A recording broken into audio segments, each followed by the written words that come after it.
Dobrý den, vítejte u dalšího pokračování série přednášek Antifascist Art. V minulých dílech jsme si ukázali, jak českoslovenští umělci zobrazovali velkou hospodářskou krizi a jak vypadal odboj proti slovenskému a sudetoněmeckému fašismu na kulturní frontě.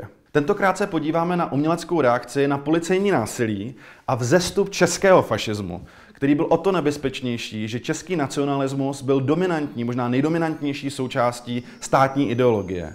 Karikatury a kresby 30. let nám bohužel něco řeknou i o současnosti. Pojďme na to.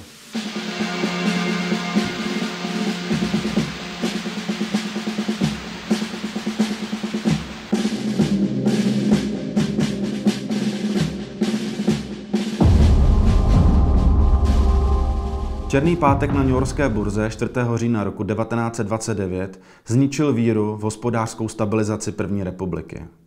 Všeobecná deziluze a revolta způsobila, že stát reagoval zvýšenou policejní represí a cenzurou. Už v roce 1920, když probíhalo silné stávkové hnutí, se například střílelo do demonstrujících před parlamentem. Do tragického četnického zásahu v Duchcově a v Košutech v roce 1931 šlo o 26 takových policejních útoků, končících střelbou do neozbrojeného davu.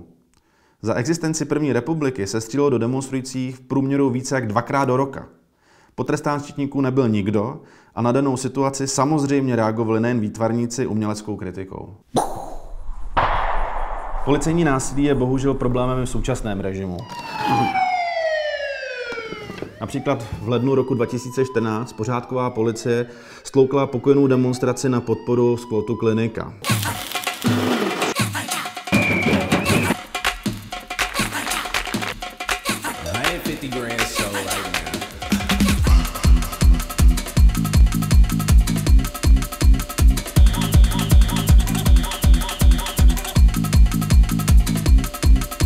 Na to reagovala umělecká skupina Nová věčnost postavením pomníku policejního násilí. Ten ovšem v parku nevydržel moc dlouho. Byl za pár dnů odstraněn právě policií.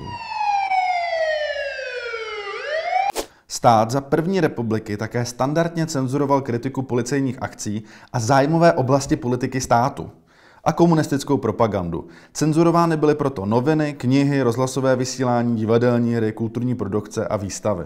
S cenzurou se proto často setkávali již zmiňovaní výtvarní umělci nebo i autoři divadelních her, jako byl například Voskovec a Werich, nebo také samozřejmě spisovatelé. V letech 1918 až 1938 bylo zkonfiskováno celkem na 3164 neperiodických titulů. Nejznámější cenzurou nebo případem cenzury z roku 1933 bylo zabavení už vytisknuté publikace Botostroj od Svatopluka Turka.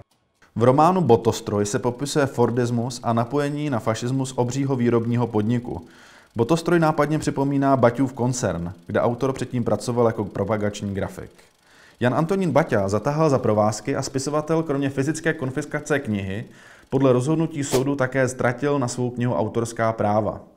Cenzura novin a časopisu měla svoji otevřenou podobu. Cenzor přímo v tiskárně označil závadný text nebo karikaturu a místo bylo ponecháno prázdné s nápiskem konfiskace. Stávalo se, že některá levicová periodika vycházela v určitých chvílích skoro jenom s křížovkou anebo sportovní rubrikou.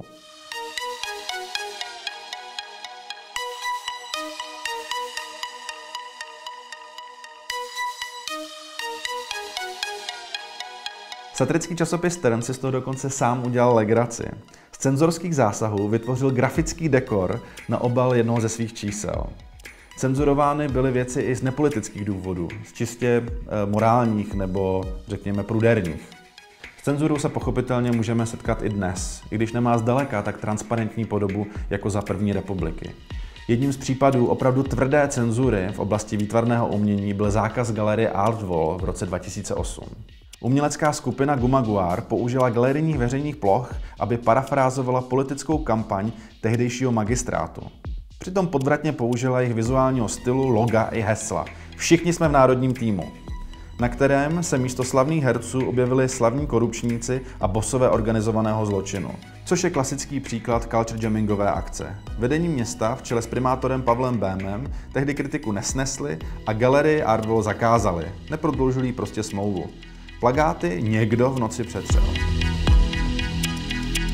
Hospodářské krize a destabilizace společnosti také využili čeští fašisté. Mezi nejradikálnější patřili ty, kteří se za fašisty sami označovali, tedy Národní obec fašistická v čele s generálem Gajdou. Ti se pokusili v roce 1932 o puč, který měl začít ovládnutím brněnské kasárny v Židenicích a po vzoru černých košil pochodovat na Prahu. Kvůli jejich absolutní neschopnosti naštěstí neúspěšně.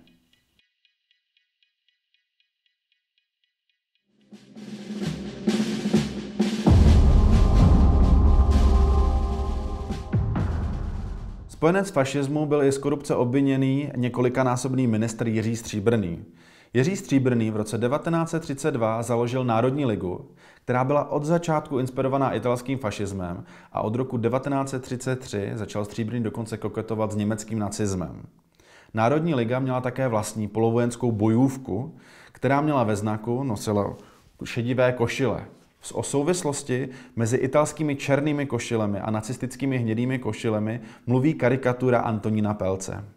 Pro Antonína Pelce se stal Stříbrný a Národní liga úhlavním nepřítelem a cílem jeho karikatur uveřejňovaných v Lidových novinách a v časopisu Trn. Stříbrného obávanou zbraní naopak bylo přímé vlastnictví několika bulvárních novin, jako byly Polední listy nebo Express, které se staly hlásnou troubou Národní ligy a odkud útočil na progresivní kulturu a levicové humanisty.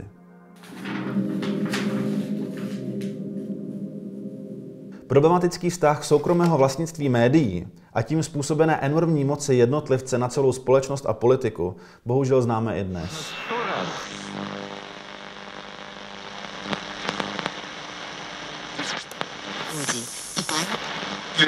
S Gajdou a Stříbrným byl také v dlouhodobé politické alianci vyhrocený nacionalista Karel Kramář. Premiér první československé vlády a předseda národní demokracie otevřeně sympatizoval s italským fašismem a inklinoval k autoritativnímu vedení vlády. Jeho mediální zbraní byly zase Národní listy. Od roku 1934 se stal předákem nově založené nacionalisticky až fašisticky orientované strany Národní sjednocení, která vznikla sloučením Československé národní demokracie, Národní ligy a Národní fronty. Místopředsedou byl právě Jiří Stříbrný.